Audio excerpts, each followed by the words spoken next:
Ipinabalas ng isang Pinay ang kanyang husay at galing sa larong badminton sa dalawang magkasunod na torneo sa The Netherlands at sa Germany. May report si Louie Galicia.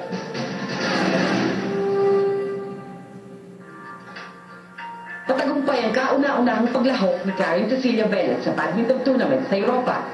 Ang 18 anyos na top junior badminton player ng Pilipinas ay nakaabot sa quarterfinals ng Dutch Junior 2008 badminton na ginanap sa Haarlem, Netherlands at nakarating din sa round of 6 ng German Junior 2008 tournament na ginanap sa Bottrop, Germany.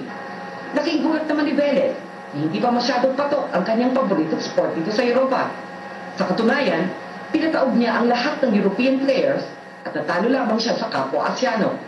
I was actually, doing pretty well in terms of stamina and endurance in the Philippines, but yeah, it was a whole different thing here. Subalit naging malaking balakid para sa kanya ang malamig na klima sa Europa. I think mainly because I wasn't used to this kind of weather, playing in this kind of weather, because it's really cold in here, and in the Philippines it's very, very hot, and that's what I'm used to training in. The area is really thin. Maraming natutunan si Velez at ang kanyang manager-mentor na amang si Jofer sa kanilang pagpunta sa Europa.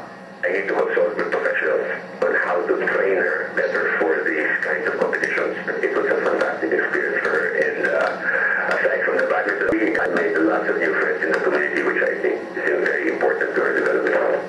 Para sa Balitang Europe, Louie Galicia, The Hague, Netherlands.